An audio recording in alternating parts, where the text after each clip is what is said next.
चंपा की कहानियां। गांव में एक गरीब लड़का माधव रहता था। उसकी माँ बीमार थी और घर में खाने के लिए कुछ भी नहीं था। माधव पढ़ाई में बहुत अच्छा था, लेकिन कई बार उसे भूखा ही स्कूल जाना पड़ता था। एक दिन जब उसकी माँ की तबीयत बहुत ज्यादा बिगड़ गई, तो माधव को लगा कि अगर उसने जल्दी कुछ नहीं किया, तो वह अपनी माँ को खो देगा। घर में अनाज का एक दाना भी नहीं था और वह किसी से मांगने में संकोच कर रहा था। लेकिन माँ की हालत देखकर उसने हिम्मत जुटाई और गांव के एक घर का दरवाजा खटखटाया। दरवाजा खोलते ही एक युवती बाहर आई। वह बड़ी दयालु लग रही थी। उसने माधव की हालत देखी और पूछा। बेटा, क्या तुम कुछ चाहते हो? माधव बोला। क्या आप मुझे थोड़ा सा खाना दे सकती हैं? युवती को माधव की आंखों में भूख और लाचारी दिखी। उसने अंदर जाकर एक गिलास दूध लाकर माधव को दे दिया। माधव को भूख बहुत लगी थी।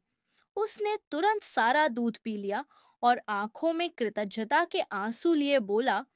बहन, मैं आपका यह उपकार कभी नहीं भूलूंगा, लेकिन मेरे पास आपको देने के लिए कुछ नहीं है। युवती मुस्कुराई और बोली। बेटा, इंसानियत के लिए कोई कीमत नहीं होती। जब भी मौका मिले, किसी और की मदद जरूर करना। माधव बड़ा होकर एक सफल डॉक्टर बना। उसने कठिन मेहनत से अपने जीवन को बदला और गरीबों का निःशुल्क इलाज करने लगा। एक दिन एक गंभीर रूप से बीमार महिला को शहर के सबसे बड़े अस्पताल में लाया गया। डॉक्टरों ने उसकी हालत देखकर कहा कि उसका इलाज मुश्किल है। लेकिन जब माधव ने उसकी जांच की, तो उसे लगा कि वह महिला जानी पहचानी है। थोड़ी देर बाद उसे याद आया। यह वही युवती है जिसने बचपन में मुझे एक गिलास दूध दिया था।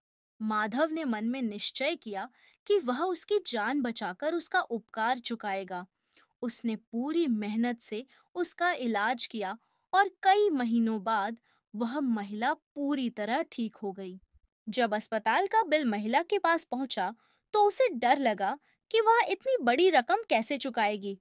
लेकिन जब उसने बिल खोला, तो उसमें लिखा था, आपका पूरा बिल एक गिलास दूध से पहले ही चुका दिया गया है। महिला की आंखों में आंसू आ गए। वह समझ गई कि यह वही गरीब लड़का है जिसे उसने कभी दूध दिया था। इस कहानी से हमें ये सीख मिलती है कि जो भलाई हम दूसरों के लिए करते हैं, वह किसी न किसी रूप में हमारे पास लौट कर जरूर आती है।